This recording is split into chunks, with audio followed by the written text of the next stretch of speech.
Pradžios knyga, 22 skyrius. Po šių įvykių Dievas išbandė Abromą. Jis tarė jam: Abromai. Šis atsiliepė: aš čia.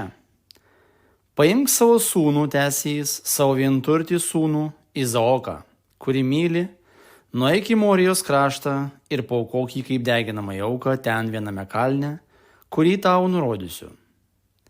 Pakilęs anksti rytą, pasibalnojo savo asilą, pasiėmė su savimi 2 tarnus ir savo sūnų Izaoką. Prisiskaldęs malkų deginamai aukai, jis leidosi kelionėn į vietą, apie kurią jam buvo kalbėjęs Dievas. 3 dieną Abromas pakėlė akis ir iš tolo pamatė tą vietą. Pabūkite čia su asilu, paliepė jis tarnams, berniukas ir aš kopsime į ten, pagarbinsime ir sugrįšime pas jūs. Abromas paėmė malkų deginamai aukai ir uždėjo jas savo sūnui Izaokui, o ugnį ir peilį nešėsi savo paties rankose. Jiedu tęsė kelionę. Izaokas kreipėsi į savo tėvą Abromą.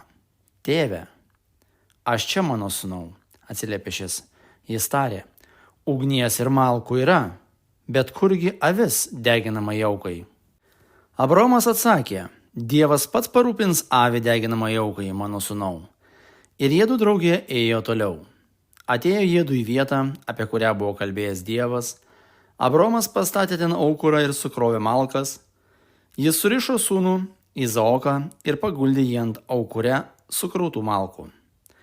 Tuomet Abromas ištiesė ranką ir pakėlė peilį savo sūnui nužudyti. Bet viešpaties angelas sušuko jam iš dangaus tardamas: Abromai, Abromai, aš čia, atsiliepė jis.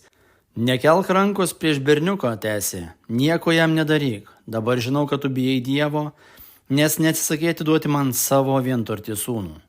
Pakėlęs akis Abromas pamatė aviną ragais įstrigusi krūme. Abromas priėjo, paėmė aviną ir paaukojo jį kaip deginamą auką vietoj savo sūnaus. O tą vietą Abromas pavadino Viešpats parūpins vardu, kaip ir nūdien sakoma, viešpaties kalne bus parūpinta.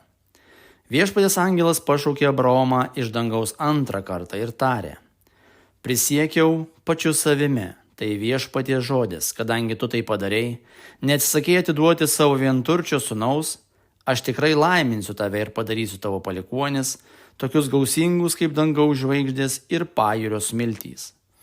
Tavo palikuonis užims savo priešų vartus ir visos tautos žemėje gaus palaiminimą per tavo palikuonis, nes tu buvai klusnus mano balsui.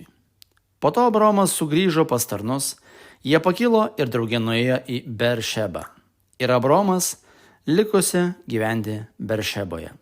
Atsitiko taip, kad po šių įvykių Abromas gavo žinią: Milka irgi pagimdė vaikų tavo broliui Nahorui, pirmagimį Ucą, jo brolį Būzą, Aramo tėvą Kemuelį, Kesedą, Hazoją, Pildašą, Idlafą ir Betuelį. Betueliui gimė Rebeka.